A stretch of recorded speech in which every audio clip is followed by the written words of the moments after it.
Et donc bienvenue à toutes et à tous dans ce premier live, tout premier live Pépite Club de l'année.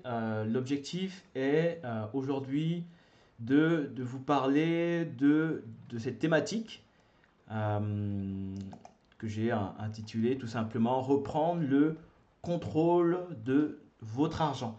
Et c'est très important, les mots ne sont pas choisis au hasard puisque l'objectif c'est de reprendre le contrôle de votre argent. Donc reprendre le contrôle de son argent. Et donc la première chose qu'il faut comprendre c'est que c'est votre argent et c'est à vous de le contrôler. Ce n'est pas l'inverse, il ne doit pas vous contrôler, c'est à vous de contrôler votre argent. Et donc l'objectif pour moi va être aujourd'hui de vous parler de différentes astuces qui vont vous permettre de reprendre le contrôle de votre argent parce que c'est votre argent, parce qu'il vous appartient. Et que parfois on se retrouve en début de mois ou en fin de mois avec un salaire qui est passé et quelques jours, quelques semaines, on va plutôt dire quelques jours après, on se rend compte qu'il n'y a plus d'argent. C'est comme si l'argent, notre argent, s'était volatilisé, on ne sait pas où il est passé. Et on est nombreux comme ça.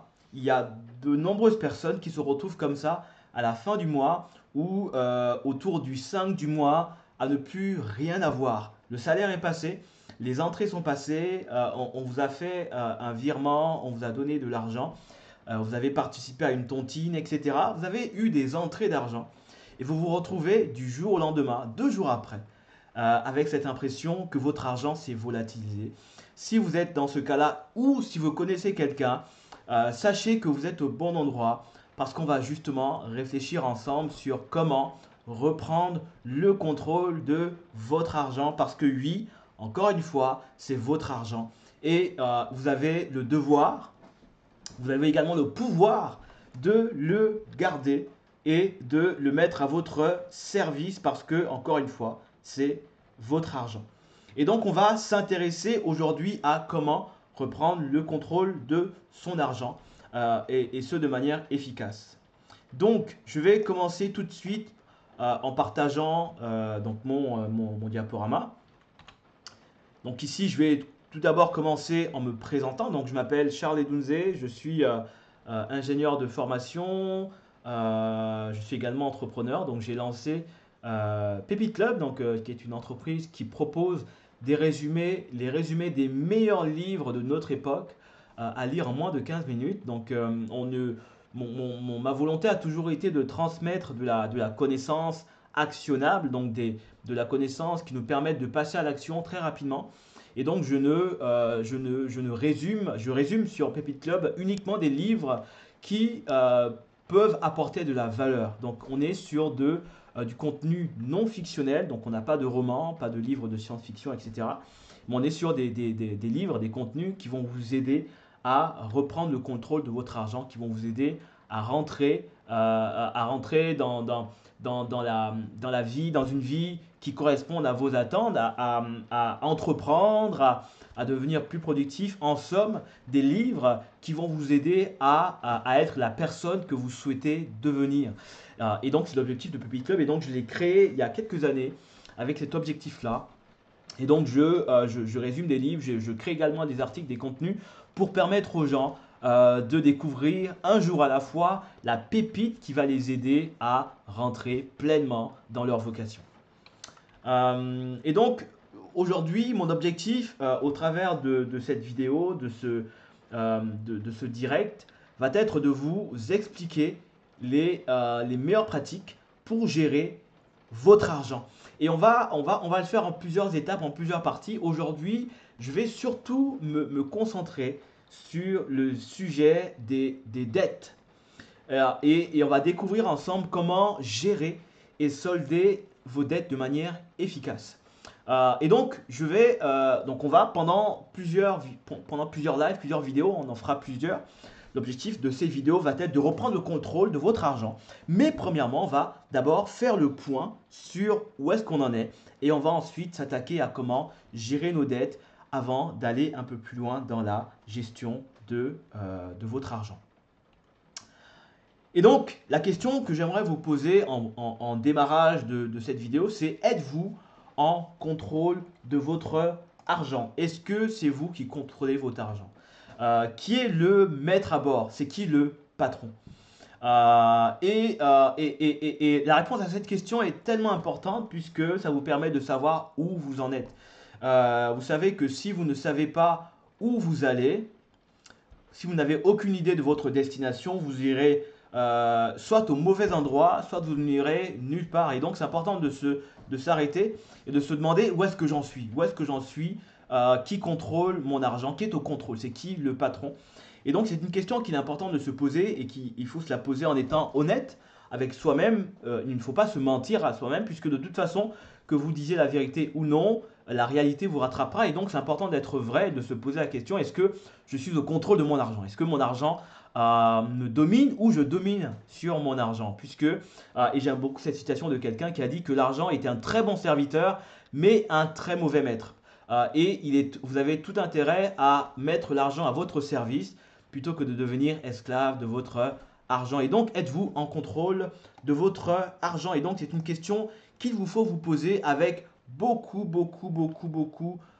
avec beaucoup d'humilité et surtout ne pas répondre de manière hâtive, de vraiment prendre le temps de répondre à cette question qui pour moi est fondamentale. Est-ce que je suis au contrôle de mon argent? Et donc, c'est important, posez-vous cette question et surtout notez la réponse à cette question. Vous le savez, soyez honnête. Parce que vous disiez que vous êtes en bonne santé financière ou non, la réalité, encore une fois, vous rattrapera. Et j'aimerais également vous rassurer en vous disant que manquer d'argent à la fin du mois, avoir des dettes, c'est en fait une affaire mondiale. C'est une affaire mondiale. J'ai noté des statistiques qui datent de 2020, mais les choses ont certainement évolué, probablement à la hausse, hein. En France, par exemple, on est à 60% de ménages endettés. Donc, avec une moyenne de dette autour de 58 000 euros. Donc, 58 000 euros de dette en moyenne pour 63% de Français. Et on est à 77% aux États-Unis avec une moyenne de dette à 140 000 euros, dollars. Vous savez qu'aux États-Unis, le système est fait en sorte que les gens, la plupart du temps, n'ont pas d'autre choix que de s'endetter. Quand il s'agit de suivre des études universitaires, bah, faut faire des emprunts qui sont extrêmement coûteux. Au niveau de la santé, bah, c'est coûteux également. Il y a pas mal de choses, sans compter les sollicitations des restaurants, des magasins, la publicité. Quand on regarde des villes comme New York, où on vous incite littéralement à passer à la caisse, on comprend bien que de nombreuses personnes se retrouvent endettées. On est donc sur 77% d'Américains et 63% de Français. Et ce chiffre-là, ce pourcentage, il doit varier évidemment en fonction des pays, mais à mon avis, il doit être extrêmement important dans la plupart des pays. Et donc, c'est une affaire mondiale. Donc, ne vous sentez pas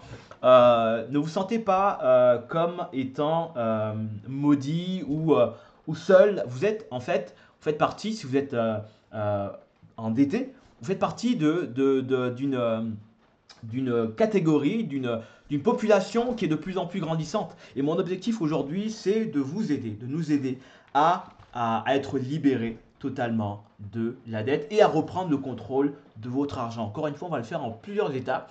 Et aujourd'hui, on va surtout s'intéresser à la dette parce que c'est l'une des causes de manque d'argent. Beaucoup de personnes se retrouvent sans argent parce que, pour plein de raisons, on a des raisons plutôt sur le manque de contrôle, la mauvaise gestion, mais il y a beaucoup de personnes qui se retrouvent à ne plus avoir d'argent parce qu'en fait, ils remboursent des dettes. Et pour rembourser des dettes, beaucoup se retrouvent à emprunter et se retrouvent comme ça dans un cercle vicieux où on emprunte. Et puisqu'on n'a plus assez d'argent, ben on emprunte encore pour rembourser la dette qu'on a contractée et on se retrouve à régler une dette avec une autre dette et on se retrouve comme ça avec notre portefeuille qui est vide avant la moitié du mois. Et donc, la dette est vraiment une affaire mondiale et une affaire qui nous concerne tous et à prendre au sérieux. Alors, pourquoi reprendre, c'est très important, pourquoi reprendre le contrôle de votre argent?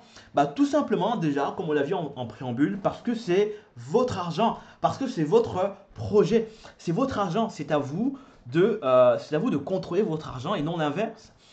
Et en reprenant le contrôle de votre argent, vous allez réduire drastiquement votre stress financier. Vous aurez moins de soucis en fin de mois, vous aurez moins l'impression de vous retrouver chaque fin de mois sans avoir rien pour réaliser vos rêves, vos projets, vos aspirations. Vous aurez plus de contrôle au quotidien. Vos enfants pourront vivre des choses. Vous aurez la possibilité de profiter en famille, de vous acheter des choses qui vous font plaisir, qui vous font réellement plaisir, puisque, encore une fois, il ne s'agit pas d'acheter tout et n'importe quoi. Il ne s'agit pas d'acheter des choses qui vous permettront d'avoir une place dans un monde illusoire. Beaucoup de gens achètent des biens et s'achètent des services juste pour montrer aux gens ils appartiennent à une certaine catégorie de la population alors que ce n'est pas vrai.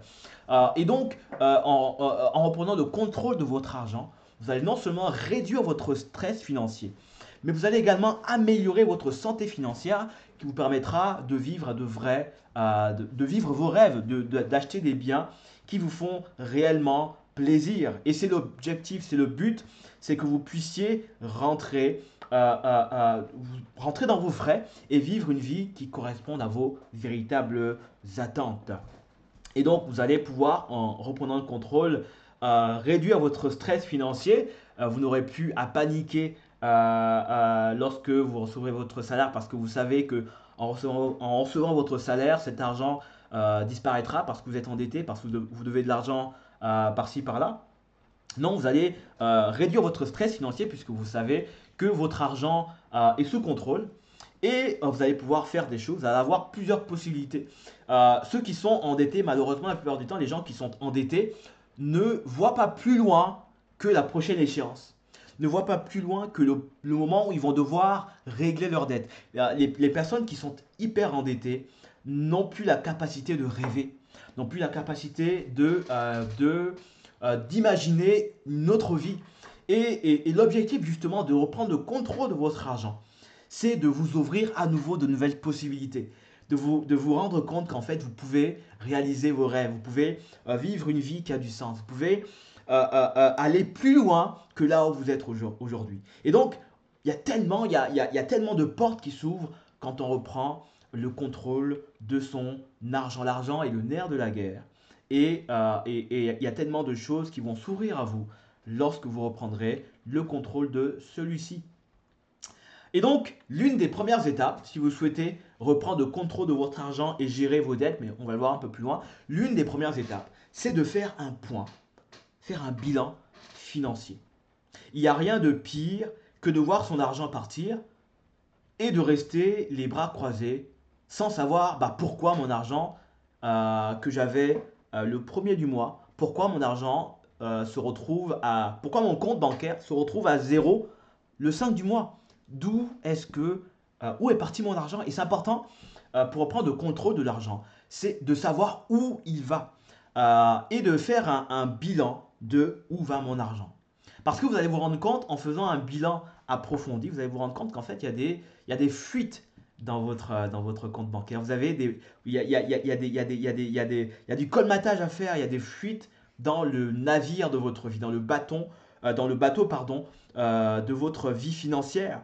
Et donc, l'une des étapes à prendre en compte, qui est très important, c'est l'analyse de vos finances. La pire chose à faire, c'est de vous retrouver à chaque fois surpris par les événements, à chaque fois surpris par le manque d'argent. Non, non, c'est important de reprendre le contrôle. C'est vous le capitaine et le capitaine doit reprendre le contrôle du navire, de votre navire financier. Et pour ça, il vous faut calculer vos revenus, il vous faut évaluer vos dépenses, il vous faut dresser la liste de vos dettes et il vous faut mettre en place un plan d'action en analysant notamment les taux d'intérêt de vos dettes.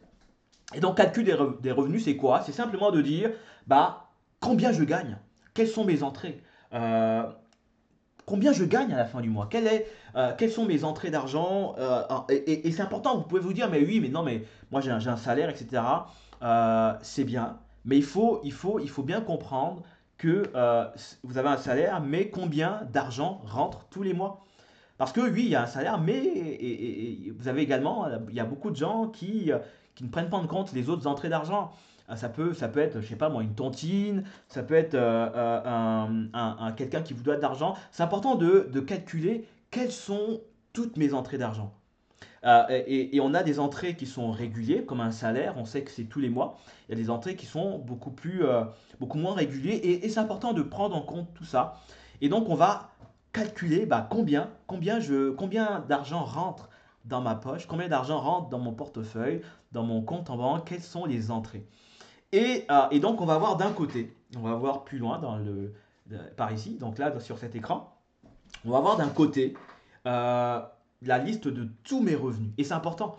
Et ça, vous pouvez le faire avec un bout de papier et un stylo. Vous pouvez également passer par des outils comme Excel ou Google Sheet, etc. L'idée, c'est de faire le point, faire une évaluation de vos finances. Et donc, vous aurez d'un côté vos revenus, quelles sont vos entrées d'argent, qu'il s'agisse de votre salaire, des revenus complémentaires, ça peut être, je sais pas, si vous avez des locataires, si vous avez des entrées d'argent issues d'un investissement, peu importe. L'important, c'est de savoir quelles sont mes entrées d'argent. Et on fait le point sur ce que je possède. Parce que si vous ne savez pas avec quelles armes vous allez combattre, bah, vous ne saurez pas, vous combattrez mal. Si vous n'avez pas connaissance du potentiel que vous disposez en termes d'armes, vous ne pourrez pas mener convenablement votre bataille. Si pour vous, vous n'avez que des bâtons comme armes, croyez-moi, même si vous avez un arsenal de guerre chez vous et que vous ignorez que vous avez ça, avec votre bâton, vous ne ferez pas grand-chose. Et donc, c'est important de faire le point sur qu'est-ce que j'ai comme entrée d'argent, parce que ça permet d'avoir de la visibilité sur ce que vous possédez. Et donc, d'un côté, on va lister nos revenus. Donc, le salaire, les loyers, les tontines, etc. Tout ce que vous avez comme argent. On fait le point. Qu'est-ce que j'ai comme argent qui vient? Et vous allez également réfléchir à vos dépenses. Donc là, on a parlé dans les revenus de ce qui rentrait. Et là, on va réfléchir ensemble, on va lister de la façon la plus exhaustive possible, on va lister tout ce qui sort. Donc, on a d'un côté ce qui rentre, et on a d'un autre côté ce qui sort, pardon. Et on verra plus tard qu'il faut également penser à ce qui reste. Voilà. Et donc, on a nos revenus, on va lister nos revenus, et on va lister de manière exhaustive nos différentes dépenses. Et pour cela, si vous sentez que si vous avez la sensation que vous ne savez pas forcément, vous avez peur de louper des choses, n'hésitez pas à le faire en couple avec votre conjoint, si vous êtes marié ou en couple. N'hésitez pas à le faire avec quelqu'un, avec un proche, un ami, un parent, quelqu'un de sûr qui pourrait vous aider à identifier de manière détaillée quels sont vos revenus et vos dépenses. Alors, on n'est pas obligé d'être très très précis, hein. Par exemple, ici, moi j'ai noté alimentation. Vous n'êtes pas obligé de noter toutes vos dépenses de café dans votre restaurant préféré, etc. Le but n'est pas de tout lister, mais c'est d'abord de faire un premier point, une évaluation. Après, on pourra venir complexifier les choses, on pourra venir préciser les choses, mais là, on veut surtout avoir un premier aperçu de ce qui rentre et de ce qui sort. Et une fois qu'on a listé tout cela, on sait ce que l'on gagne, on sait ce que l'on dépense euh, de manière mensuelle, on va venir faire un calcul relativement simple qui est une soustraction. Et donc, on va simplement venir soustraire nos revenus de nos dépenses. On va faire revenus moins dépenses. Et le résultat que vous aurez va vous permettre de savoir où vous en êtes tous les mois.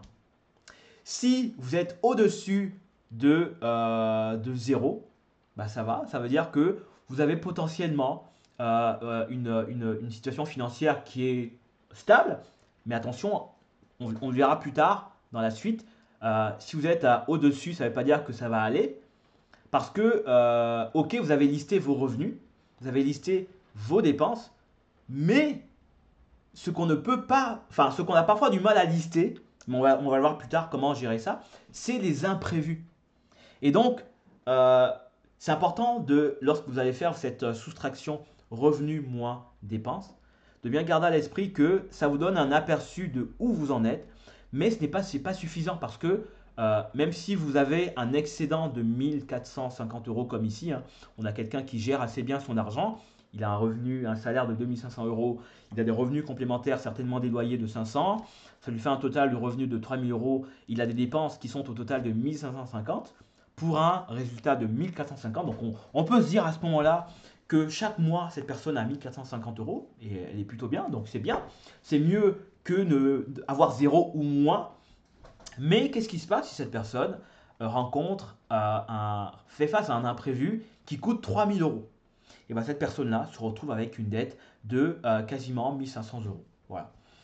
Et donc, c'est important, dans tous les cas, de faire le point sur où est-ce que j'en suis avec mon argent. Où est-ce que j'en suis simplement en listant. Et c'est très simple, hein. Encore une fois, pas besoin de complexifier les choses. Un papier, un crayon, un stylo, avec l'aide de quelqu'un si vous le souhaitez. Vous notez d'un côté vos revenus, ce que vous gagnez, ce qui rentre, et vos dépenses, ce qui sort. Et on fait une soustraction et vous avez un aperçu, un cliché un cliché de où est-ce que vous en êtes. Et donc, c'est un bilan qui est très important à mettre en place. Et donc, vous pouvez le faire avec différents outils. On a parlé de papier et de stylo. Ça peut être très très simple, mais vous pouvez également passer par des outils comme Google Sheet, par Notion, et il y a même une application que je recommande énormément qui s'appelle Banking, qui est une application qui vous permet de connecter vos différents comptes bancaires si vous en avez, ou si vous n'en avez qu'un seul, bah, il va vous permettre de vous connecter à votre compte bancaire principal. Et il va vous aider à mettre en place un budget. Donc un budget, c'est également la possibilité de lister vos dépenses et vos revenus pour ensuite savoir où votre argent va. Et donc une application que je trouve vraiment intéressante. Moi, ça me permet vraiment d'avoir une visibilité. Il y a même des systèmes dans Banking, un système qui vous permet d'anticiper des dépenses, d'avoir des alertes. Vraiment, voilà. Je ne veux pas faire de la publicité. D'ailleurs, je ne suis pas sponsorisé par Banking, mais pour l'avoir testé, c'est une application que vous pouvez installer sur votre téléphone portable. Elle est vraiment utile. Moi, je l'aime beaucoup. Ça fait des années que je l'utilise et je la trouve plutôt bien. Mais ne vous sentez pas obligé de passer par Banking puisque il y a d'autres outils. Il y a une simple feuille de calcul suffit. Un tableau Notion ou alors, comme on l'a dit, un cahier et une feuille de papier, un crayon, un stylo et vous dressez comme ça. Vous faites un bilan de votre situation financière. Donc voilà une petit aperçu de Banking qui permet vraiment d'analyser mois après mois vos entrées et même on a même un onglet qui permet de lister vos dépenses récurrentes. Donc si vous êtes par exemple abonné à, je sais pas, à une salle de sport ou à une société qui vous fournit des services, bah, vous pourrez comme ça, Banking va détecter automatiquement ces mouvements récurrents et il va comme ça vous permettre d'anticiper sur plusieurs mois qu'est-ce que vous allez potentiellement dépenser dans 2 mois, dans 3 mois, etc. Donc voilà, donc c'est important, c'est ça, c'est de faire le point sur où est-ce que vous en êtes pour justement avoir un aperçu détaillé de où va mon argent. Et le fait de faire ce bilan-là, vous allez voir que ici, le fait de confronter, de faire face à vos démons, de faire face en fait à ce qui vole votre argent, en quelque sorte, bah, ça vous permet de vous rendre compte qu'au final, ils sont pas si méchants que ça. Le fait de juste s'avouer qu'en fait, tous les mois, je dépense 100 euros en loisirs, ou que tous les mois, je dépense tant en alimentation, en restaurant, etc. Le but n'est pas de se condamner, mais juste de prendre conscience de où est-ce qu'on en est. Et à partir de là, vous avez un résultat, et puis on prend une décision. Qu'est-ce qu'on fait? Est-ce qu'on reste comme ça? Est-ce qu'on reste les prisonniers d'un système qu'on a nous-mêmes créé? Ou alors on essaie de passer à l'action et puis on change un petit peu nos habitudes. Voilà. Et donc, ça vous permettra d'analyser vos finances, ça permettra d'identifier vos dépenses inutiles. Vous allez peut-être vous rendre compte que, en fait, vous dépensez énormément en café, pas de problème, hein. Vous avez le droit d'aimer le café, mais est-ce que vous avez besoin d'en boire constamment au restaurant? Est-ce qu'il ne serait pas intéressant de vous acheter une cafetière et puis de vous faire un café chez vous? Encore une fois, je ne suis pas là pour vous dire de ne pas vous acheter un café. C'est pas le but. Le but, c'est surtout de faire un bilan de où est-ce que j'en suis, quelles sont mes dépenses, quelles sont les choses qui me tirent vers le bas, et puis de prendre une décision. Voilà, en bonne intelligence. Et donc, on va identifier les dépenses inutiles, on va gérer nos priorités. Est-ce que j'ai besoin d'aller tous les mois au restaurant? Est-ce que j'ai besoin d'aller tous les mois à tel endroit, etc. Est-ce que je ne partirais pas plutôt sur un décalage, de dire, moi j'aime bien, si vous aimez aller au restaurant, et le but n'est pas de ne plus vous faire plaisir, au contraire, faut se faire plaisir, mais peut-être de dire, je vais gérer mes priorités, peut-être que je vais décaler mes sorties au restaurant, peut-être que je vais y aller tous les 2 mois, tous les 3 mois ou toutes les 2 semaines, à voir. Faites ça en bonne intelligence, en fonction de vos objectifs, de vos priorités. Et donc, on va venir prioriser un petit peu tout ça. Parce qu'encore une fois, le but, c'est de reprendre le contrôle de votre argent. C'est votre argent. Et donc, il faut pouvoir reprendre le contrôle. Et en faisant une analyse approfondie comme ça, on va venir contrôler nos dépenses. Et on va pouvoir même se rendre compte que on a la capacité, en ayant revu nos priorités, d'épargner, de mettre un petit peu d'argent tous les mois. Il faut comprendre que beaucoup de gens refusent, disent non, je ne peux pas épargner, parce qu'en fait, ils pensent que épargner, c'est mettre beaucoup d'argent. Non, non, non, épargner, c'est juste mettre ce que l'on a décidé de mettre de côté. Ça veut dire que si vous décidez d'épargner 100 000 francs CFA ou 500 euros ou 50 euros, peu importe la somme, ce qui est important, c'est de le mettre de côté.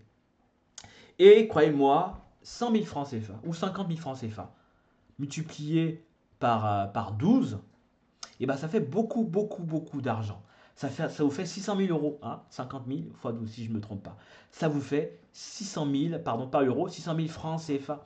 Et 600 000 francs CFA, c'est un argent que vous pourrez un jour utiliser pour vous faire plaisir, pour faire ce que vous voulez, voire pour lancer une entreprise, pour lancer un business. Et donc, il ne faut pas négliger les faibles commencements. Et en faisant un bilan de son argent, de savoir où est-ce qu'on en est, en fait, on va simplement se rendre compte que soit on dépense à l'excès et donc on va réduire, on va gérer nos priorités autrement, parce qu'on veut faire face à ce qui nous tire vers le bas, on veut pas se voiler la face, on veut faire face à ce qui nous empêche d'avancer. Et une fois qu'on a fait ce bilan-là, on va se rendre compte qu'on va probablement avoir la possibilité d'épargner de l'argent. Et par-dessus tout, en faisant un bilan, on va réduire le stress. En fait, vous savez que y a des gens, il suffit qu'ils aillent chez le médecin faire un bilan. Beaucoup de gens se retrouvent comme ça à ne pas se sentir bien, ils ont peur, etc. Ils ont mal dans leur corps, etc. Le seul fait de faire la démarche d'aller voir le médecin, rien que ça, il n'y a pas encore de résultat, mais le seul fait d'aller voir le médecin, ça rassure. Et même si le médecin découvrait une maladie et vous proposez des étapes pour vous guérir, c'est déjà une bonne chose. C'est mieux que de rester. On sait qu'on est malade, mais on refuse de consulter. On reste dans notre coin et on espère, par un heureux hasard, et je crois au miracle, évidemment, ça peut arriver, mais beaucoup de gens se retrouvent comme ça, à espérer que les choses aillent mieux. Non, ce n'est pas en refaisant les mêmes choses qu'il faut s'attendre à avoir quelque chose de différent. Non, si vous voulez quelque chose de différent, il faut faire les choses différemment. Et donc, on fait le point sur où on en est parce qu'on veut faire les choses différemment. Et donc, une fois qu'on a fait ce premier bilan financier, on a fait le bilan de où est-ce qu'on en est, l'étape d'après, c'est de certainement de gérer vos dettes. Beaucoup d'entre vous, vous allez vous rendre compte que en fait, vous avez trop d'argent qui disparaît, vous avez trop de soucis, etc. Donc, vous allez pouvoir, mais ça on le verra une prochaine fois, vous allez pouvoir mettre en place un budget pour mieux gérer votre argent. Mais beaucoup de personnes se retrouvent à ne pas avoir d'argent parce qu'en fait, en réalité, ce qui les tire vers le bas, c'est parce qu'ils ont des dettes. Et donc, une fois qu'on a fait le bilan financier, on a fait le point pour savoir où on en est, souvent les gens se rendent compte qu'ils ont des dettes. Et mon objectif aujourd'hui, c'est de vous parler de comment gérer vos dettes, comment mettre en place une stratégie pour gérer vos dettes. Et donc, on avait vu ensemble au début que la dette, c'est encore une fois une affaire mondiale. Donc, ne vous inquiétez pas, il n'y a pas de tabou. Il y a beaucoup de gens qui sont endettés.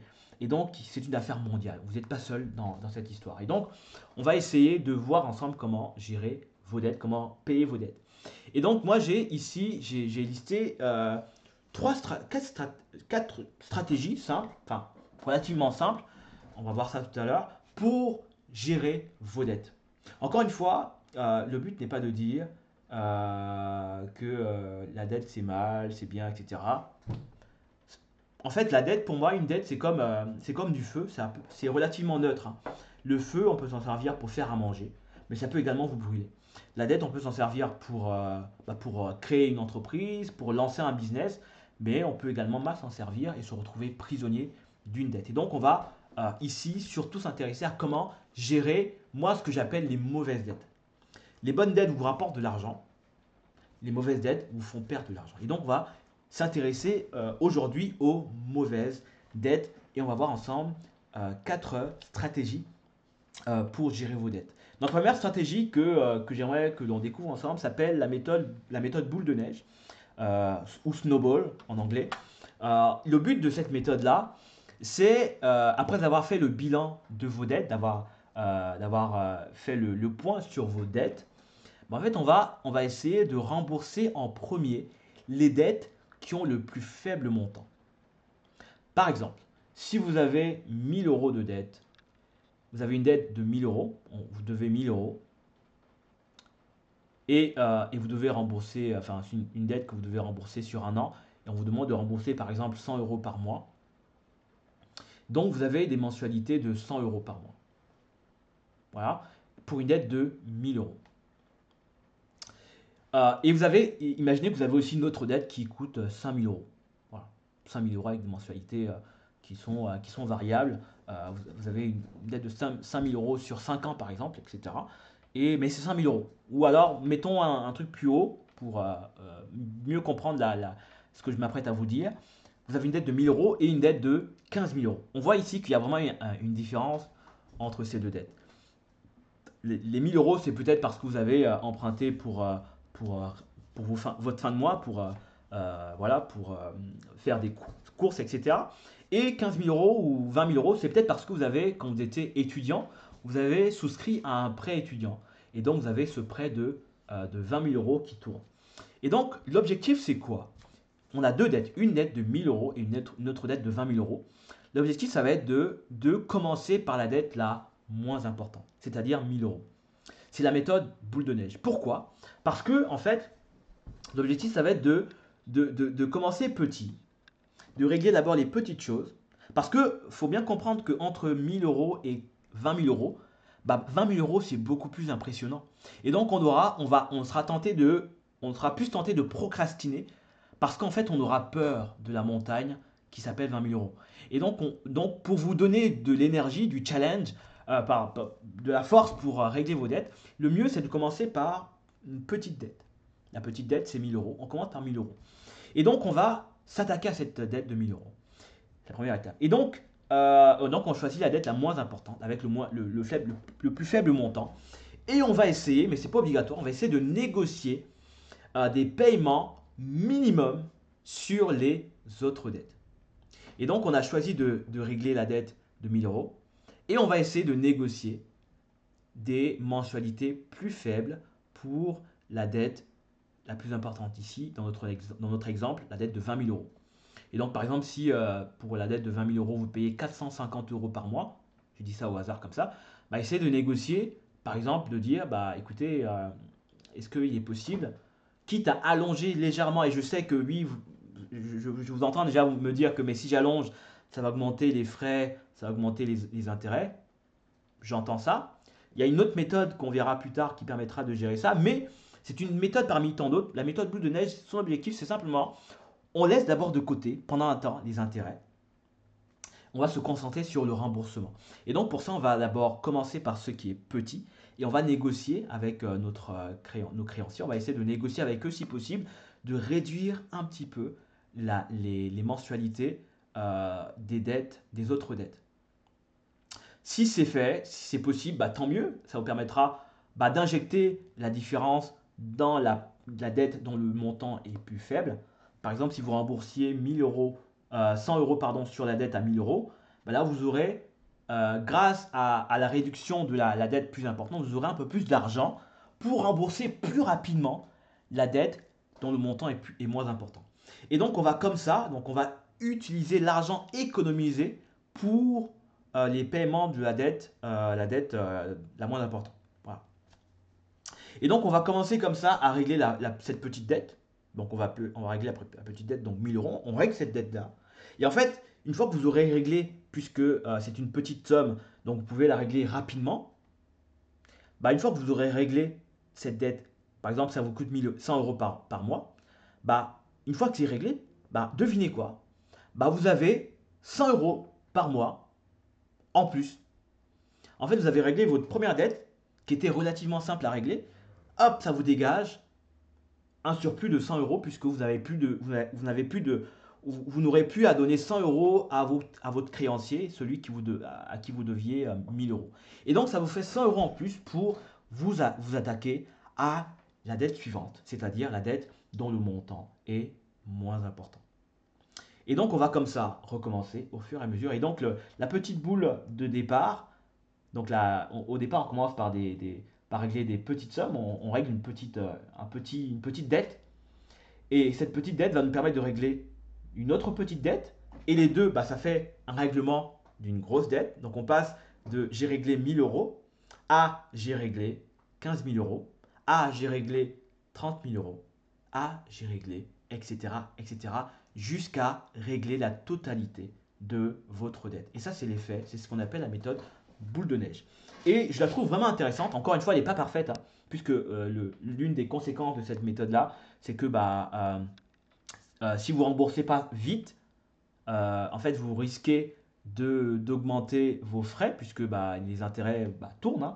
Et donc forcément, ce sera beaucoup plus compliqué si vous avez une dette avec des intérêts importants. Et donc, ça a des avantages. L'avantage de cette méthode-là, c'est qu'on commence petit, et donc c'est toujours plus facile de s'attaquer à 1000 euros qu'à 30 000 euros. Et donc, on va se donner de la force en remboursant une dette qui est atteignable plutôt que de devoir gérer une grosse somme. Et donc, le fait de régler une dette rapidement, une dette qui n'était pas importante, déjà, ça va vous permettre de retrouver un petit peu d'estime de soi. Vous allez vous rendre compte qu'en fait, vous pouvez y arriver.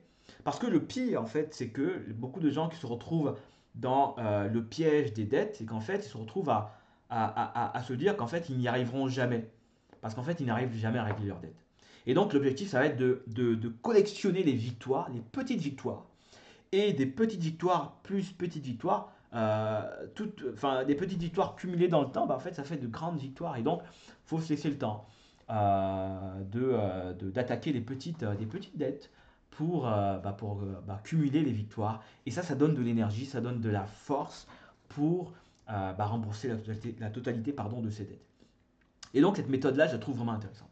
Et il y a une autre méthode qui s'appelle la méthode de l'avalanche. Et donc là, on est toujours dans le thème de la neige, etc.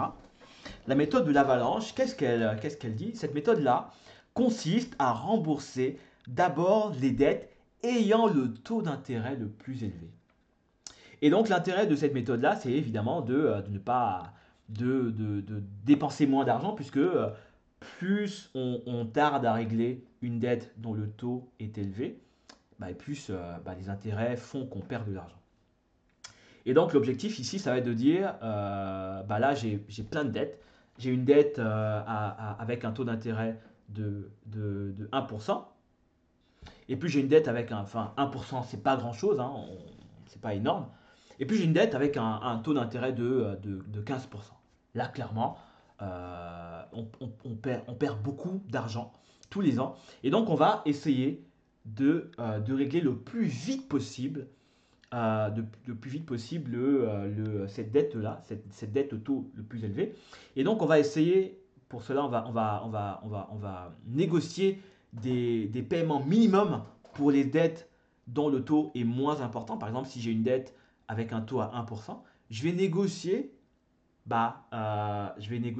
avec mon créancier, mon banquier, mon ami, etc.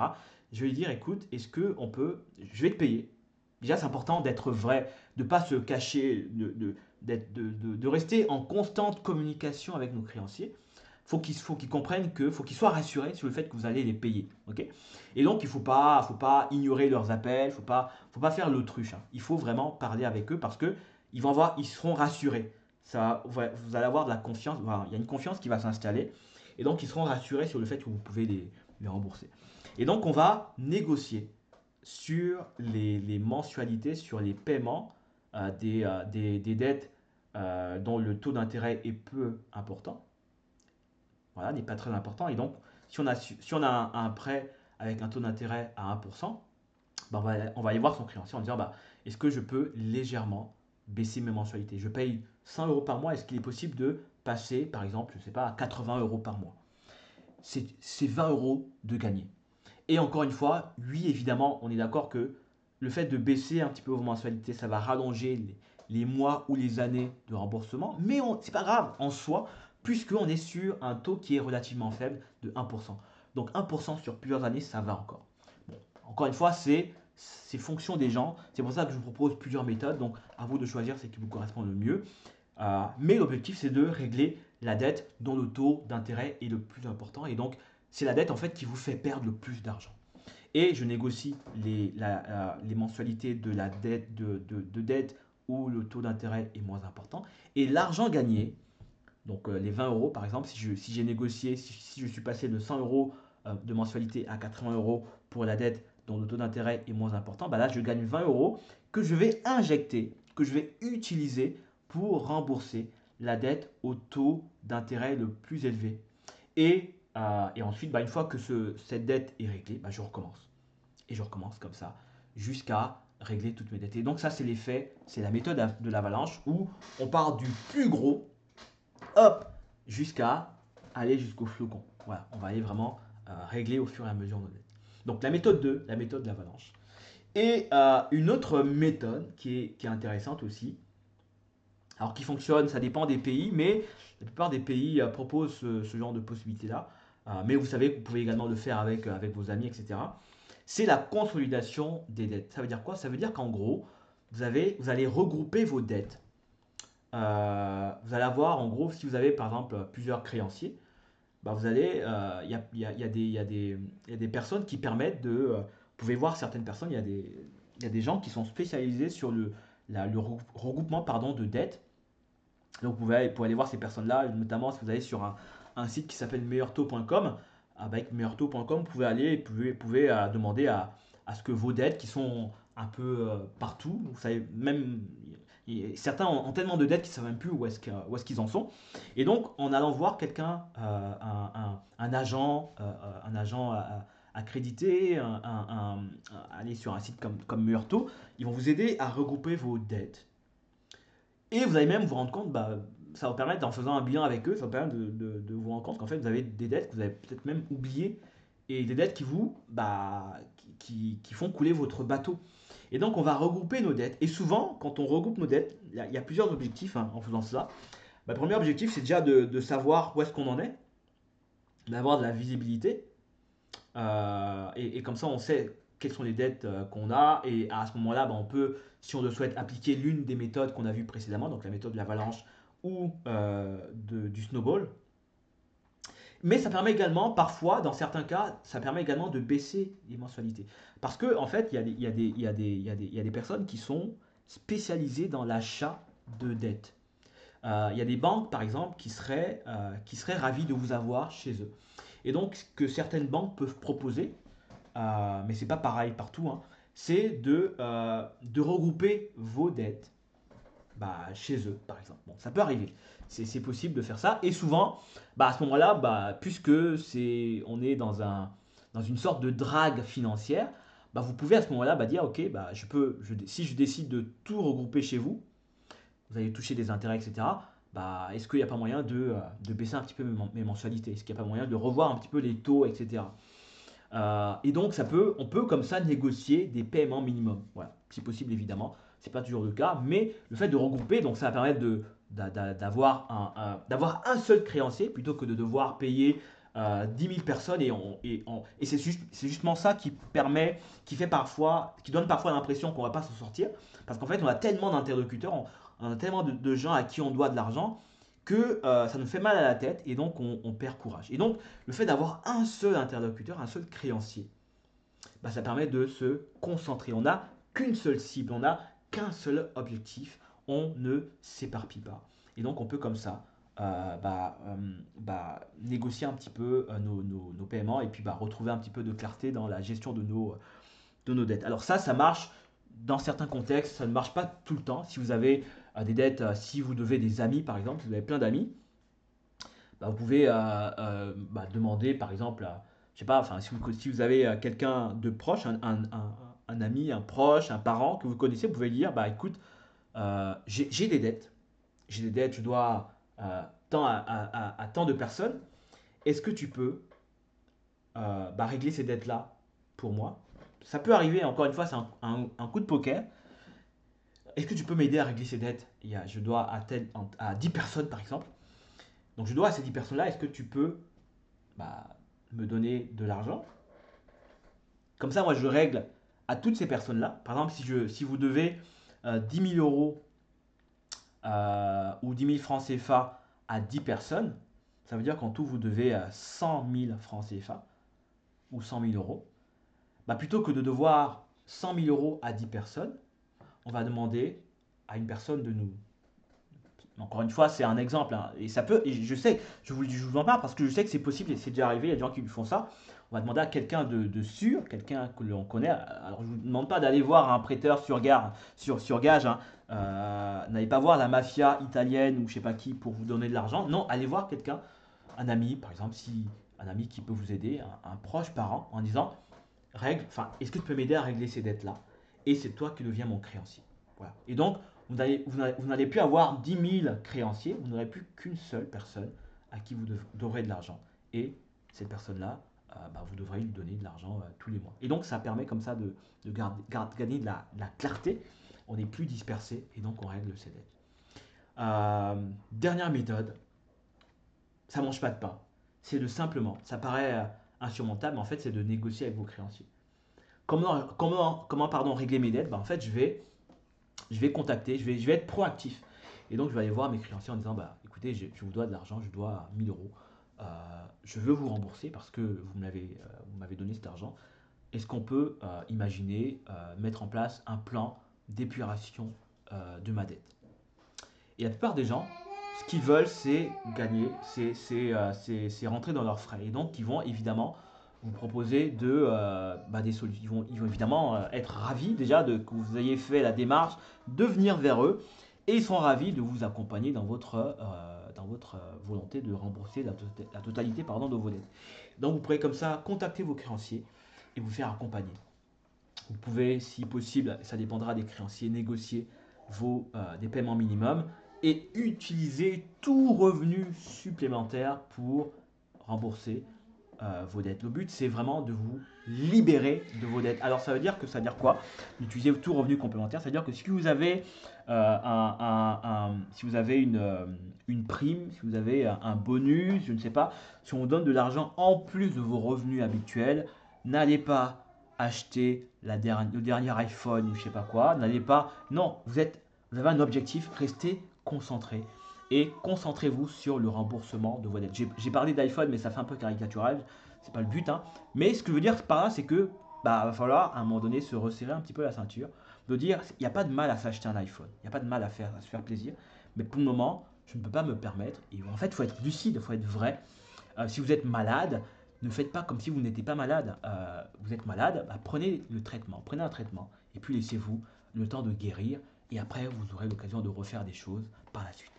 Et donc voilà, 4 méthodes qui vont vous permettre de régler vos dettes. Elles ont chacun des avantages et des inconvénients, comme on l'a vu au début, hein.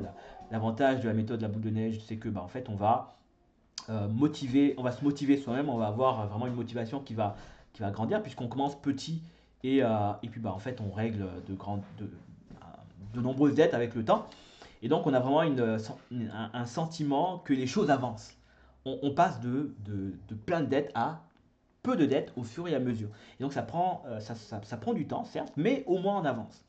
Alors, l'inconvénient, évidemment, c'est que en fait, on paye plus d'argent puisque si les taux d'intérêt sont élevés, en fait, quand on décale une dette quand on ne se concentre pas sur les dettes dont le taux d'intérêt est plus important, en fait on perd de l'argent.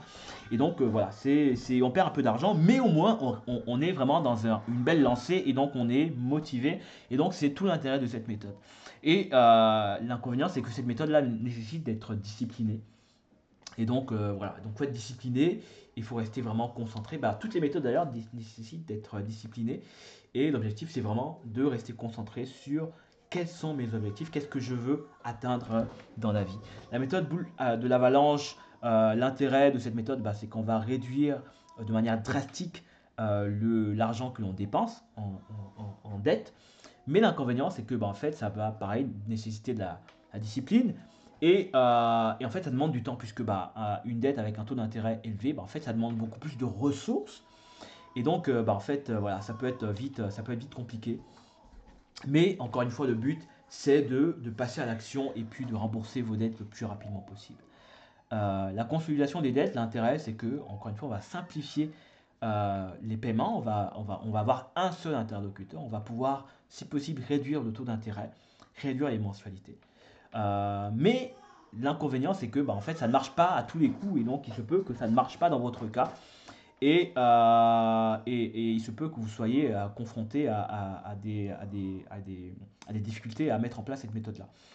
Et puis ça peut également encourager la mauvaise gestion future du crédit, puisque bah, puisque vous comptez sur quelqu'un ou sur la consolidation de vos dettes, en fait, si vous retrouvez pardon, plutôt sur une seule dette, bah, en fait, vous serez tenté d'aller chercher d'autres dettes. Et c'est là qu'il faut être discipliné, puisque le risque avec ça, c'est qu'en fait, on va se dire, bah, en fait, je n'ai plus qu'une dette, bah, pourquoi pas, pourquoi ne pas en contracter d'autres. Et donc, le risque, c'est de se retrouver comme ça bah, en fait, à avoir, bah, se retrouver au même endroit que la veille. Voilà. Dans tous les cas, ce qui est important, c'est que vous ayez vraiment un plan d'action. Il y a plein de méthodes, mais je vous laisserai le plaisir de choisir. D'ailleurs, n'hésitez pas à me dire en commentaire quelles sont quelle est la méthode qui vous semble la plus appropriée pour vous et quelles sont celles que vous souhaitez mettre en place. Et puis bon, voilà, n'hésitez pas aussi à partager votre expérience. Peut-être que vous avez rencontré également des difficultés particulières. Peut-être que ensemble, on peut peut-être trouver des solutions adéquates, hein, et puis n'hésitez pas. Si vous le souhaitez également, vous pouvez rejoindre le groupe WhatsApp si ce n'est pas le cas, Pépite Club, où on peut échanger sur vos difficultés et puis comme ça trouver des solutions ensemble. Et donc l'important c'est de mettre en place un plan d'action. Donc il y a diverses façons de le faire. Encore une fois, une feuille de papier et un stylo permet de noter vos dettes, etc. Et puis de mettre en place votre plan d'action. Mais il y a des applications qui permettent de faire ça. Moi, j'utilise beaucoup Notion, Google Keep, Google Sheet, etc. L'idée, c'est de mettre en place un plan d'action, de noter ce que vous faites, et puis de cocher également votre avancée, puisque vous allez voir que en cochant des cases, vous allez vraiment avoir cette sensation que ça y est, les choses avancent. On est dans le mouvement. On retrouve enfin de la vitalité et les choses avancent. Voilà. Et l'idée, c'est ça, c'est vraiment ça l'objectif, hein, c'est de reprendre le contrôle de son argent. Et une fois qu'on a géré ses dettes, quand on a géré ses dettes, on a vraiment cette sensation que le monde, que les choses reviennent à la normale, que ça va beaucoup mieux. Et puis bah, en fait, on peut à nouveau imaginer autre chose que juste la vie qu'on vit actuellement, une vie de perpétuel remboursement de dettes, etc. On peut commencer à rêver d'autres choses. Et pourquoi pas à commencer à imaginer une vie où on peut épargner de l'argent et gérer son argent et puis mieux anticiper les vacances, etc. On peut commencer à imaginer plein de choses. Voilà. Donc, mon message pour vous, c'est ça, c'est rester concentré. Là, c'est pas toujours évident, mais vous allez y arriver en étant discipliné. Vous avez la capacité vraiment, et on verra tout au long pendant les prochaines sessions. Là, on démarre tranquillement, mais on verra dans d'autres sessions des astuces relativement simples à actionner pour reprendre le contrôle de votre argent. Et parmi les difficultés courantes, j'ai noté ici, et on va bientôt terminer. En fait, on a des difficultés liées à nos revenus, c'est ce qui nous empêche souvent de reprendre le contrôle de notre argent. On ne sait pas comment gérer notre argent, on ne sait pas comment gérer ce qui rentre dans notre poche, on n'a pas de visibilité sur ce qui rentre. on n'a pas de visibilité pardon, également sur ce qui sort, donc nos dépenses. Et souvent, en fait, on est souvent tenté lorsqu'on a nos revenus qui augmentent, on est tenté de justement augmenter en conséquence nos dépenses. C'est une erreur qu'on verra plus tard qu'il faut absolument éviter. Euh, si vous avez une augmentation de salaire, ça ne signifie pas que vous devez augmenter vos dépenses. Si vous venez d'avoir un plus gros salaire, ne vous dites pas que vous allez tout de suite acheter une nouvelle voiture ou une nouvelle montre, etc. Non, non, non. Faites un plan. Encore une fois, je ne suis pas contre le fait de se faire plaisir, mais augmentation de revenus n'est pas égale à augmentation de dépenses. Ne faites surtout pas cette erreur. C'est pour ça que beaucoup se retrouvent endettés. Et on a des gens qui ont de très gros salaires. On a des médecins, des avocats, ils ont de bons salaires. Mais parce que ils ont des dépenses élevées, ils se retrouvent à la fin du mois, malgré leur gros salaire, avec pas grand-chose, voire avec rien. Et donc ne soyez pas comme ces personnes-là et reprenez le contrôle de votre argent. Il y a des imprévus évidemment, il y a toujours des imprévus, mais on va le voir plus tard que face aux imprévus, il y a des solutions et je serai ravi d'en parler avec vous lors d'une prochaine vidéo que je vous présenterai prochainement. Voilà, merci d'avoir suivi cette première partie de ce webinaire et donc on verra d'autres points la prochaine fois. Voilà, je tenais à vous remercier pour votre attention. N'hésitez pas à partager cette vidéo avec des personnes qui en ont besoin. Si vous connaissez des personnes qui ont des dettes, qui ont du mal à gérer leur argent, partagez cette vidéo et surtout invitez-les à notre notre prochain rendez-vous qui aura lieu, et je vous donne la date tout de suite, qui aura lieu dans exactement 2 semaines. Donc je vous confirme ça. Donc là, on est aujourd'hui le 7, le 7 septembre et j'aimerais vous donner rendez-vous pour la suite de notre formation, de cette formation sur reprendre le contrôle de son argent.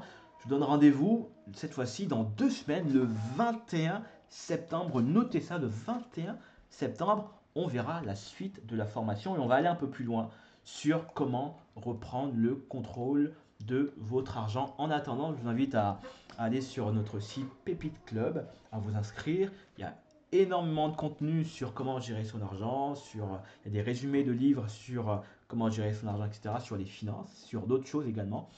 Et également, n'hésitez pas à rejoindre le groupe WhatsApp de Pépite Club et on sera ravis de vous accueillir dans la communauté.